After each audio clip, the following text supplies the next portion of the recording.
False Proofs of Evolution, Part 1.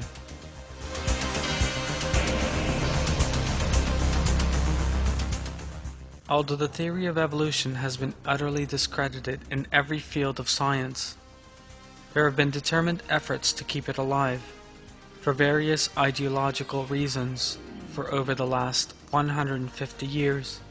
An examination of evolutionist literature shows how the evidence evolutionists have produced in support of their theory has subsequently either emerged to be fraudulent or else scientifically invalid. Even some leading evolutionists now agree on the fact that evolution possesses no tangible scientific evidence, and that the supposed proofs produced to date are all invalid and unscientific. There are so many admissions regarding the invalidity of the theory of evolution made by evolutionists that they could fill several volumes of books. Yet the theory of evolution continues to receive the support that it has failed to receive from science, from various ideological circles and part of the media, which has assumed the responsibility for propagating these circles as propaganda. These circles still impose the false and misleading evidence that even evolutionists have removed from the literature, and which have been left with absolutely no validity on society and press and media organs, as if they still represented scientific reality. Their aim is to turn people away from the fact that Allah created them, and thus convince them to the lie that they are individuals which came into being by chance and descended from apes. They seek thus to produce large masses of people stripped of all moral and spiritual values, unaware, unbelieving, unprincipled, and having a low character and low esteem, who can easily be led in the direction desired by certain centers of power. We need to have a sound knowledge of the true nature of the theory of evolution, and the kinds of false evidence on which it is built in order not to be deceived by these circles with their ulterior motives. In this film, we will be examining just some of the false and misleading evidence and deceptions that some evolutionists have come up with in order to lead people astray over the course of the last 100 years or so.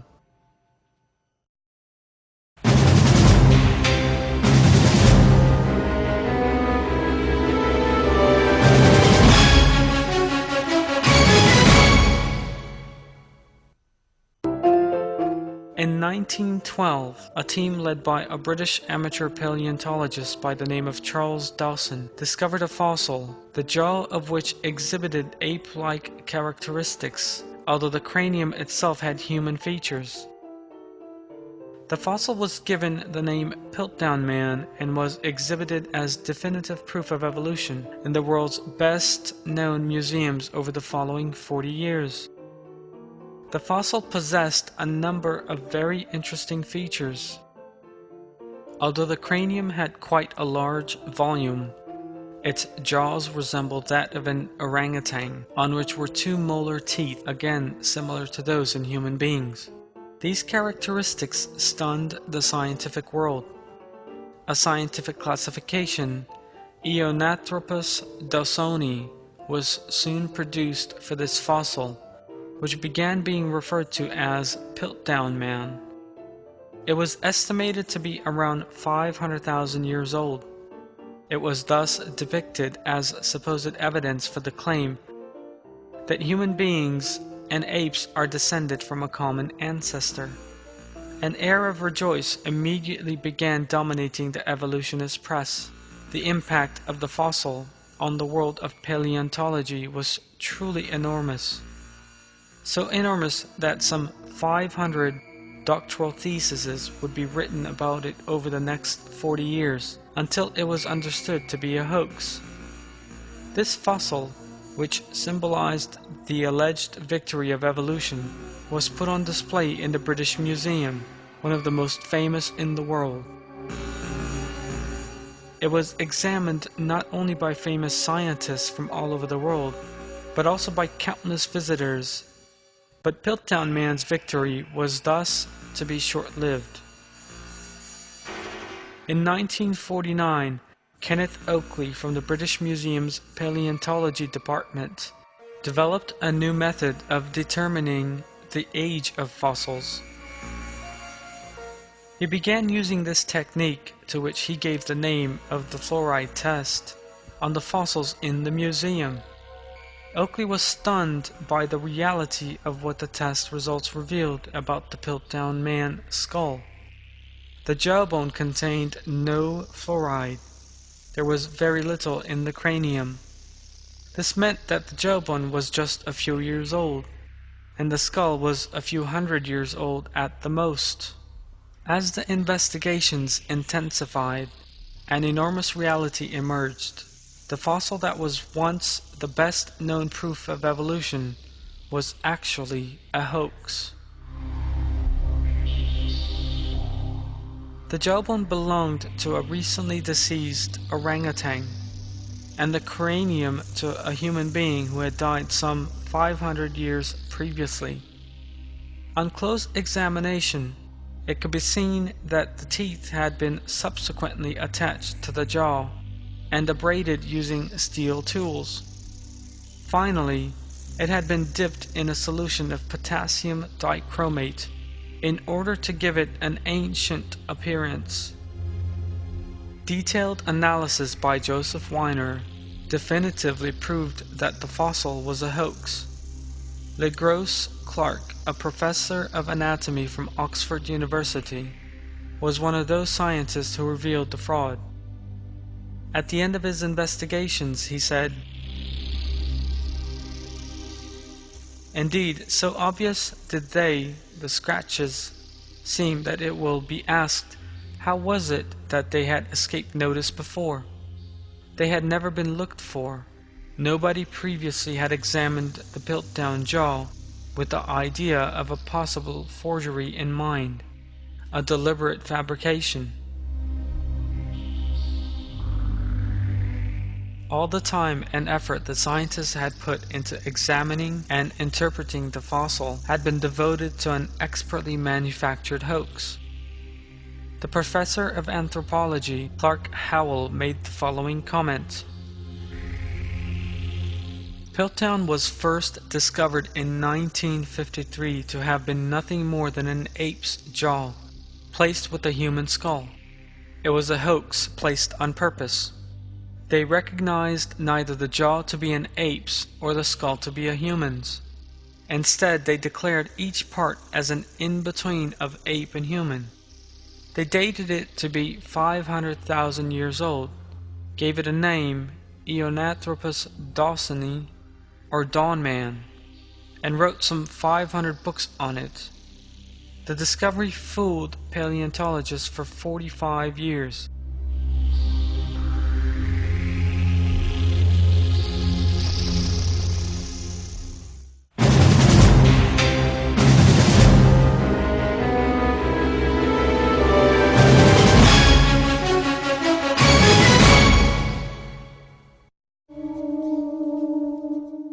A most famed of the supposed pieces of evidence proposed by evolutionists was the deceptive scheme of embryo development drawn up by the evolutionist biologist Ernst Haeckel.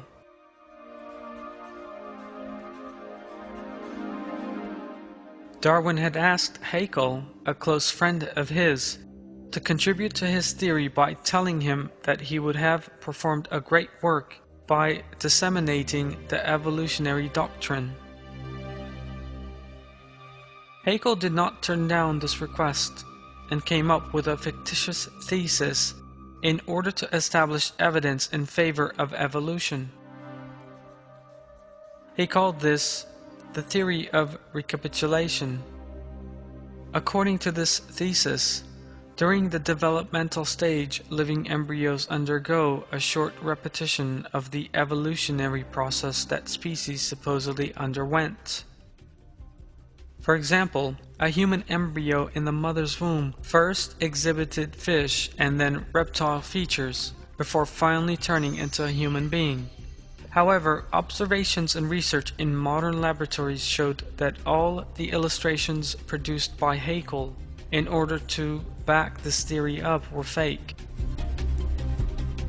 In its September 5, 1997 edition, the famous journal Science published an article titled "Haeckel's Embryos: Fraud Rediscovered." This is what was stated.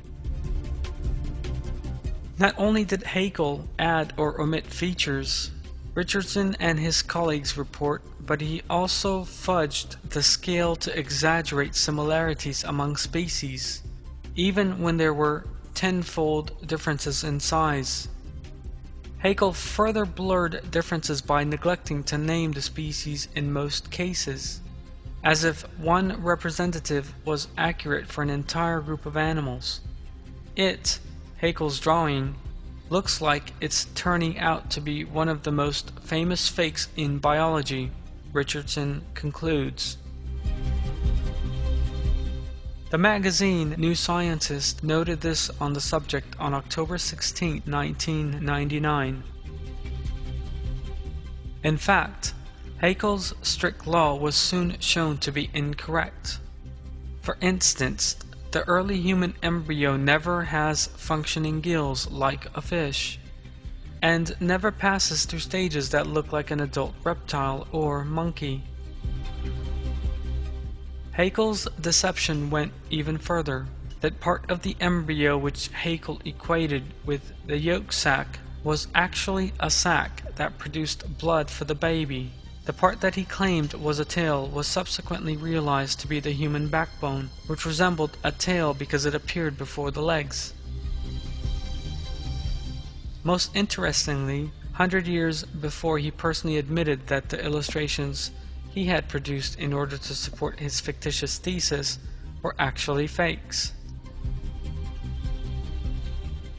After this compromising confession of forgery, I should be obliged to consider myself condemned and annihilated if I had not the consolation of seeing side by side with me in the prisoner's dock hundreds of fellow culprits, among them many of the most trusted observers and most esteemed biologists.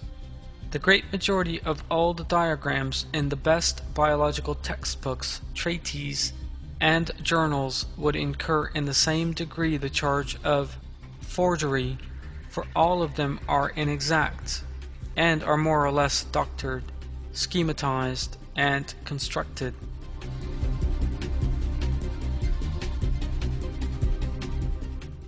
This admission by Haeckel shows that falsehood and deception are techniques frequently resorted to by evolutionists, and that they have no hesitations about persisting in them. Yet these illustrations, which everyone knew to be false, were nevertheless taught as a scientific reality in textbooks all over the world throughout the course of the 20th century, and they are still being taught as such today.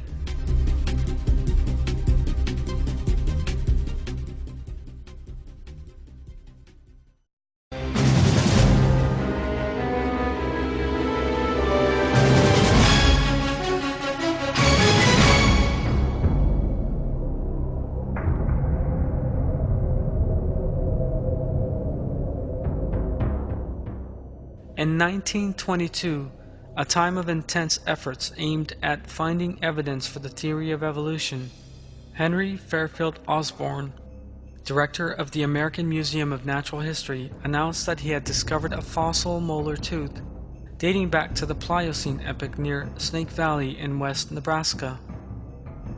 It was commonly agreed on the basis of one single tooth that this belonged to a so-called ape man. Profound scientific debates were initiated on the subject, which was in fact nothing more than a fantasy. The fossil, which sparked off great controversy, was given the name of Nebraska Man. Nebraska Man was also immediately given a scientific name, Hesperopithecus haroldkooki. Many authorities supported Osborn.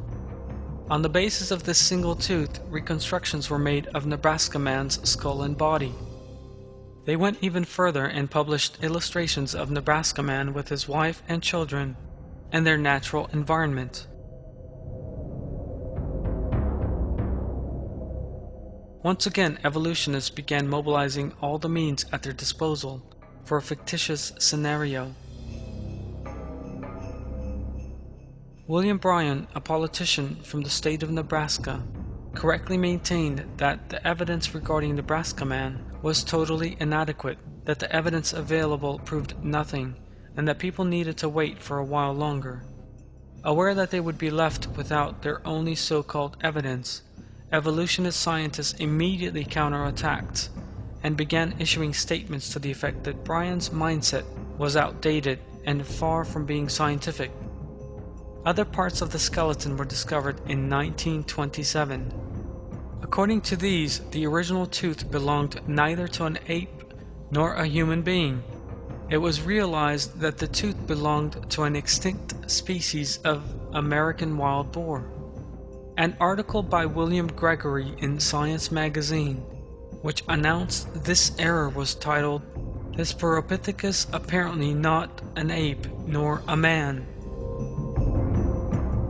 As a result, Hesperopithecus haroldkooki and his family were hurriedly removed from the relevant literature. Yet, as usual, evolutionists continued to behave as if nothing had happened.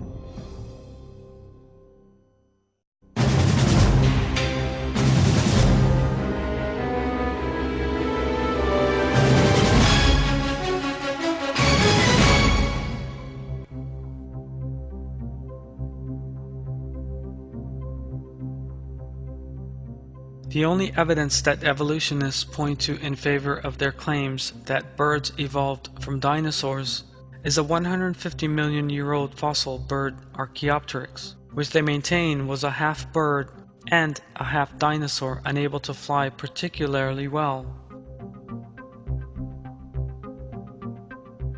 However, the latest discoveries have shown that the animal in question is merely an extinct species of bird. The fact that it lacked a sternum, the breastbone where the muscles essential for flight are attached, was indicated as the most important evidence that it was unable to fly.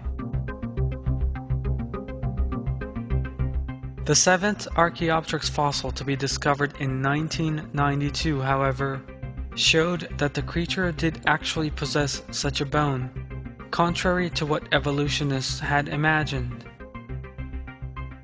The presence of this bone proved that Archaeopteryx was a flying bird.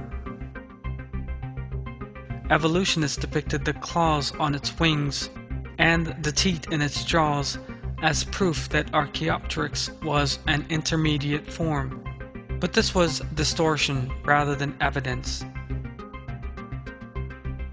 Birds such as the turaco and the hutzine, which are living today, also have claws, permitting them to cling onto branches.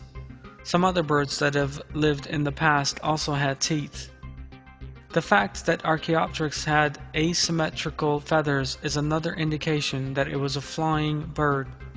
This characteristic is to be found in all flying birds, and permits them to fly by giving an aerodynamic structure. All of these findings show that there is no foundation to the evolutionist claims that the Archaeopteryx was an intermediate form. Despite being an evolutionist, Alan Fiducia, a professor from the North Carolina University and one of the world's most eminent ornithologists, strongly opposes the theory that birds are related to dinosaurs. Fiducia says, "Well, I've studied bird skulls for 25 years and I don't see any similarities whatsoever. I just don't see it. The so-called theropod origins of birds, in my opinion, will be the greatest embarrassment of paleontology of the 20th century." In addition, the recent discovery of fossil flying birds that have lived at the same time as Archaeopteryx have also totally discredited the claim that Archaeopteryx was an intermediate in the imaginary transition from dinosaurs to birds. Of these, the beak, feathers, and skeletal structure of the 140 million years old Confuciusornis discovered in China in 1995, and more or less the same age as Archaeopteryx exhibit exactly the same characteristics as those of present-day birds. This totally discredits the evolutionist thesis to the effect that Archaeopteryx was the primitive ancestor of all birds. The 130 million year old fossil bird Leoningornis, again discovered in China in November 1996, and the 120 million year old Eolulavis were also identical to living birds in terms of structure and mechanisms, and they were able to fly in a perfect manner. In an analysis in Discover magazine, Professor Alan Fiducia stated that Leoningornis disproved the evolutionist thesis that birds are descended from dinosaurs. What is the origin of birds? This fossil, Leoningornis, tells us that it is not the dinosaurs.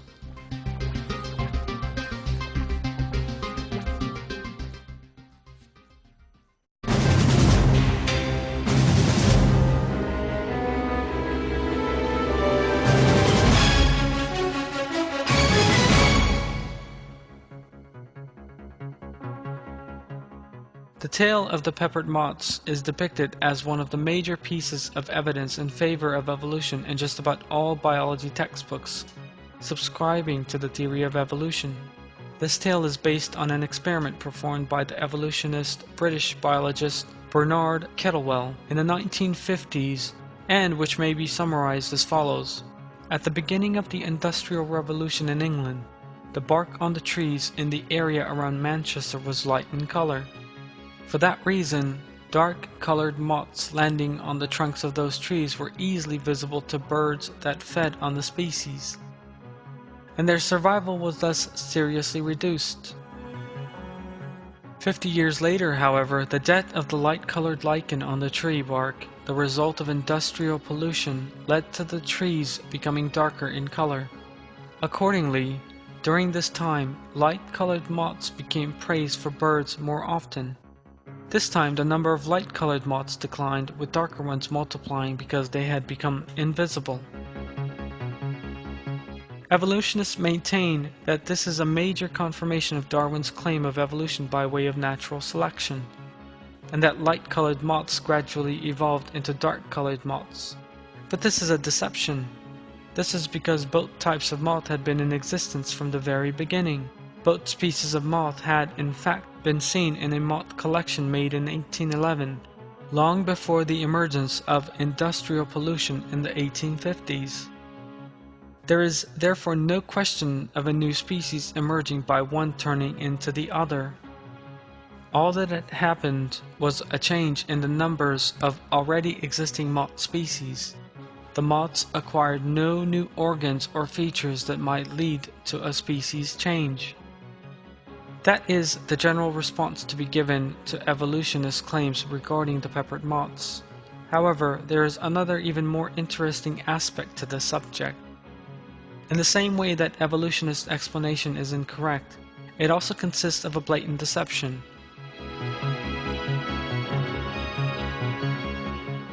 In his book, The Icons of Evolution, published in 2000, the molecular biologist Jonathan Wells describes how the experiment performed by Kettlewell was actually a scientific scandal. The moths photographed by Kettlewell on tree bark were actually dead. Kettlewell attached these dead creatures on the tree bark with pins and adhesives and photographed them. Since the moths settle on the underside of branches rather than on the tree trunks, Kettlewell had no means of taking any such pictures. It was eventually realized that Kettlewell's account of peppered moths was based on a fraudulent experiment. Researchers investigating peppered moths encountered an even more striking state of affairs. While one would expect there to be greater numbers of light-colored moths in those parts of Britain unaffected by industrial pollution, there were actually 4 times as many dark-colored moths as light-colored moths. In other words, there was no correlation between the moth populations and tree bark, of the kind claimed by Kittlewell, and repeated in just about every evolutionist reference source.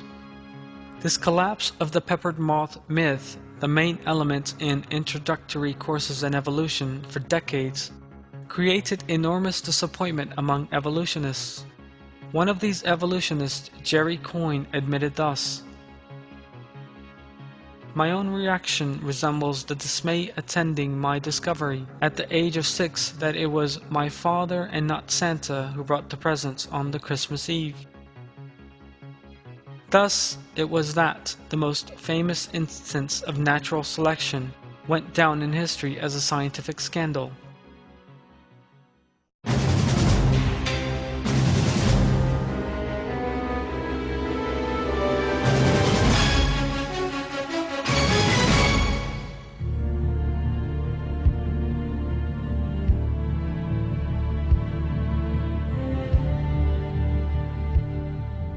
One of the claims espoused by adherents of the theory of evolution for many years is the scenario of the evolution of the horse.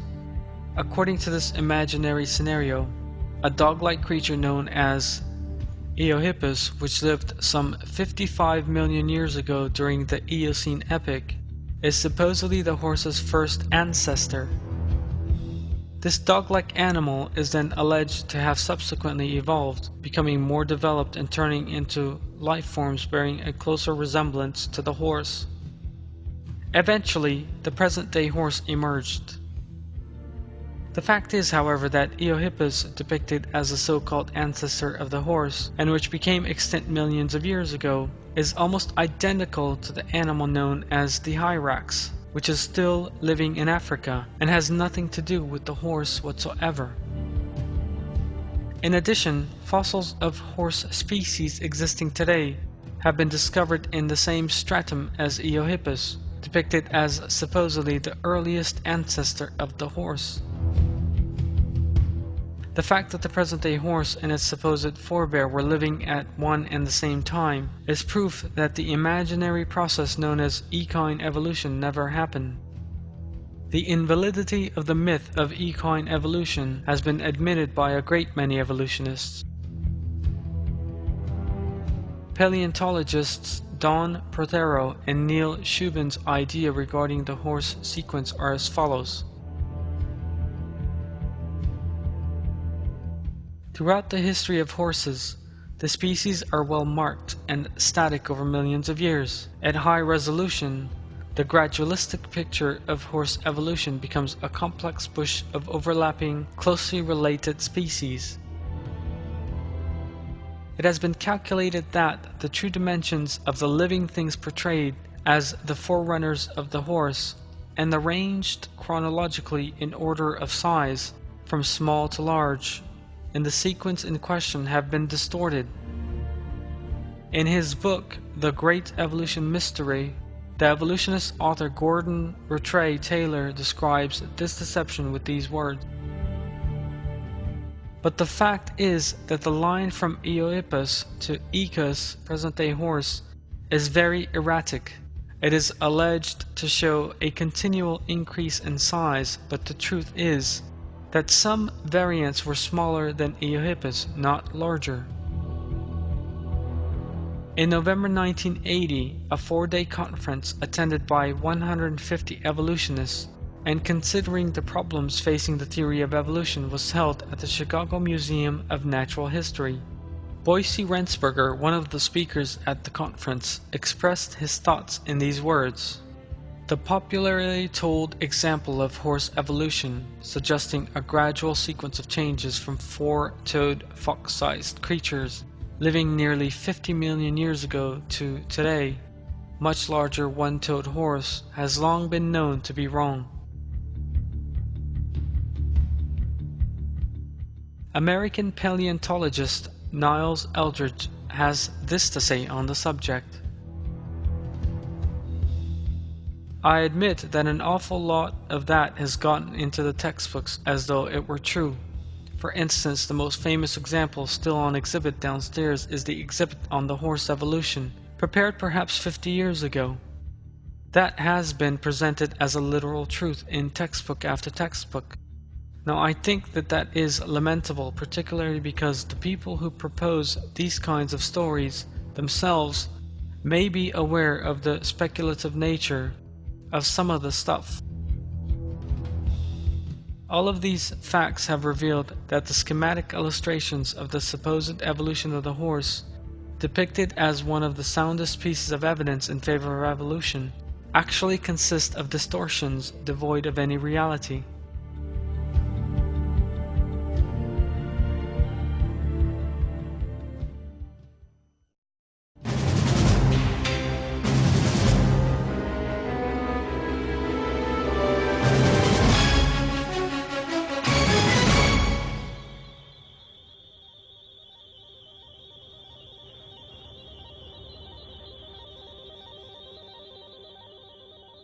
Evolutionists base their thesis of so-called human evolution, their major claim, on fictitious and imaginary family tree diagrams.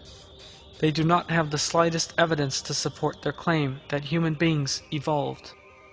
For that reason, they manufacture their own evidence by completing the various skull and bone fragments they collect during excavations with hoax illustrations in whatever manner they so choose. They give these imaginary pictures various names and create a supposed family tree of human evolution by setting them out in a sequence of their own choosing. The Nebraska Man hoax, which you saw earlier in this film, is one of the most notable examples of these imaginary representations. Evolutionists produce images of a fictitious human ancestor on the basis of a single tooth that they would later prove to belong to a boar. They went even further and added representations of his wife and children.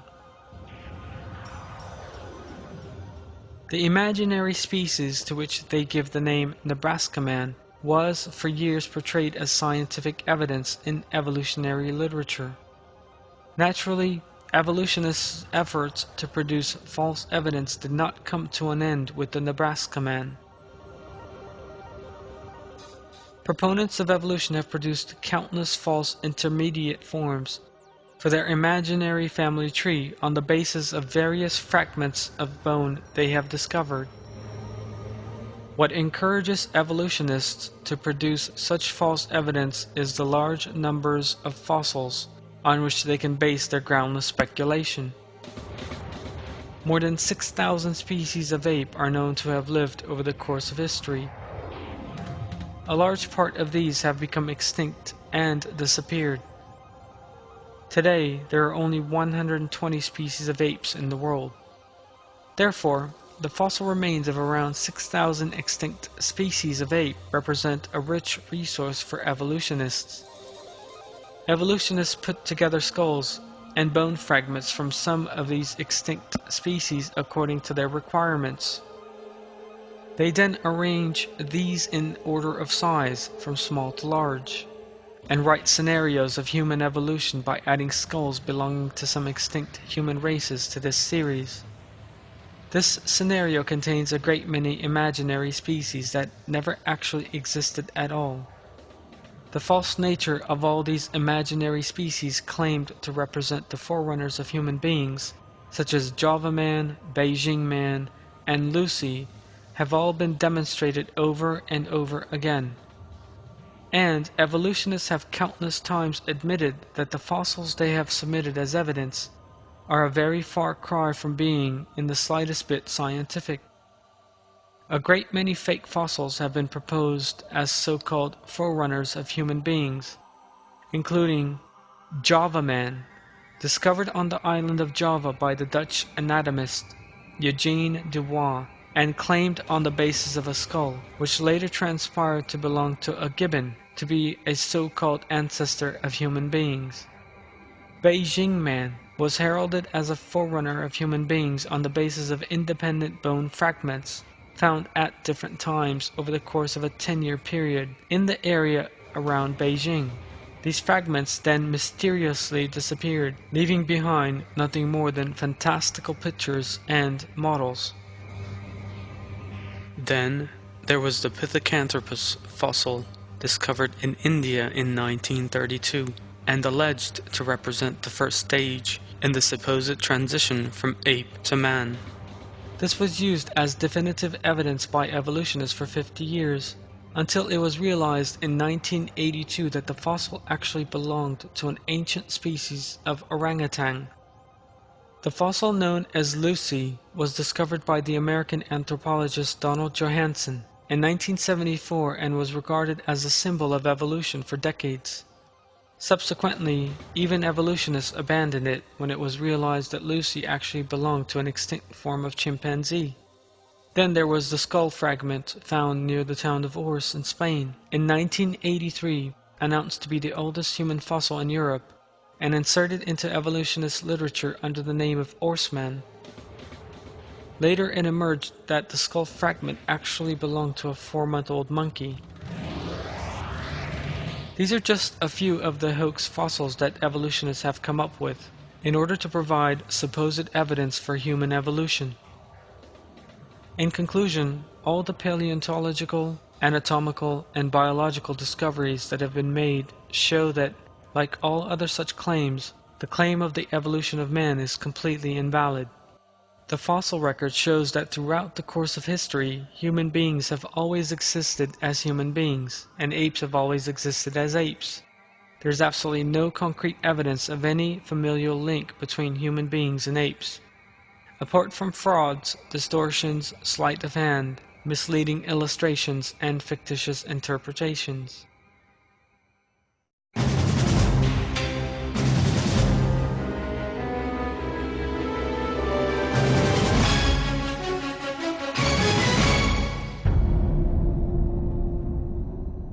The way that every one of the false proofs manufactured by evolutionists over the 30 years has been unmasked has led evolutionists in the direction of new and even more shameless frauds. A recent example is the hoax maintained by one evolutionist professor for 30 years, and that only then came to light. The fraud was announced in an article published in the August 16, 2004 edition of the German magazine Der Spiegel. The report described how the evolutionary anthropologist Professor Rainer Proch von Sieten, head of the Frankfurt University Carbon Dating Laboratory since 1973, had deliberately distorted the ages of several important fossils. The lies told by the professor, who was forced to resign as a result of this development, are still described as facts in anthropology textbooks, and the authorities admit that radical changes need to be made in order for these to be corrected. According to the findings of the Commission of Inquiry, Professor Proch had systematically distorted the ages of a series of fossils unearthed in Europe, portraying them as thousands of years older than they actually were. The scandal regarding the evolutionist professor went even further than this. In addition to what we have just heard, the British daily The Guardian wrote that the professor had also manufactured fake fossils. The Guardian account included a statement from the university saying, "The Commission finds that Professor Proch has forged and manipulated scientific facts over the past 30 years. The fraud came to light when fossil specimens unearthed in Europe and claimed by Professor Proch to date back to the Pliocene epoch came into doubt. They were sent to Oxford University for further tests. The results obtained from the university radiocarbon dating unit revealed a complete fiasco, as scientists describe it. It was realized that a female skeleton Proch had dated as 21,300 years old was in fact only 3,300 years old, and another one to which he attributed an age of 27,400 years transpired to belong to an old man who had died only some 250 years previously. Among the fossils to which the professor had attributed false dates was Fraunhofer's man, which evolutionists had portrayed as a highly significant intermediate form. The false age attributed by Proch to Hohenhofferson man was 36,000 years. Prost declared that this fossil represented an important missing link in so-called human evolution, and the fossil went on show in the Helms Museum in Hamburg. The walls of the museum were bedecked with posters depicting Hohenhofferson man as an ape man in a completely fantastical manner. Tens of thousands of visitors flocked to the museum. However, the fossil was actually proof of evolutionist fraud rather than showing the validity of the theory of evolution. An enormous deception was being perpetrated. The truth emerged when the latest tests carried out in Oxford showed that the fossil, which evolutionists were presenting under an ape-man guise, was in fact only 7,500 years old. Hohenhofferson man was an ordinary human being who lived a mere 2,000 years before such civilizations as Sumer and ancient Egypt, who had nothing whatsoever to do with the fictitious ape-man depicted on the posters. Evolutionists manufactured a fictitious ape-man from a human fossil, and submitted this method, the true name of which is unequivocally fraud, before the public as science. Since evolutionists are devoid of any grounds apart from false and misleading evidence, they resort to all kinds of indoctrination, propaganda, and sleight of hand in order to keep their theory alive. As we have just seen, the way that evolutionists deceived tens of thousands of people by exhibiting fraudulent fossil in a museum as evidence of evolution is one of the techniques in question. Sadly, evolutionists are still applying the same techniques and are attempting to impose the lie of evolution on public as if it were a scientific reality. Exhibitions of evolution held in many parts of the world are concrete examples of evolutionist propaganda, encouraging people to believe in an unscientific theory for totally ideological reasons by displaying false evidence of evolution. It is high time that the proponents of evolution realized that people are much more aware of such propaganda, which particularly targets children and young people, by mustering support from one section of the press than was the case in the past. This propaganda will no longer have the impact it once did.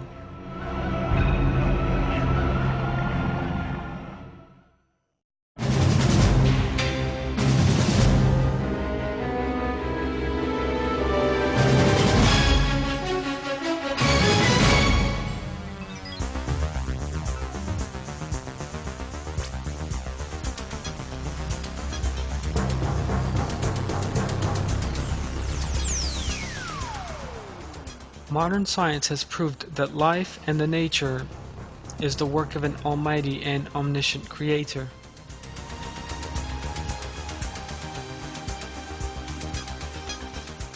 The evidence that has accumulated over the decades in such areas of science as paleontology, microbiology, molecular biology, biochemistry, and genetics has definitively discredited the theory of evolution and proved that it is nothing more than a myth. As we have seen throughout the course of this film, evolutionists are in a state of despair because of science's failure to provide the evidence they seek, and they resort to manufacturing such evidence by unscientific means. That is the reason for the efforts to keep the theory of evolution, the worst deception in the history of science, on its feet by fraudulent means. New evolutionist frauds are inevitable, so long as these efforts continue. It is crystal clear, however, that opposing the facts, and especially by resorting to deception and other unscientific methods, will continue to be a waste of time and bear no fruit whatsoever.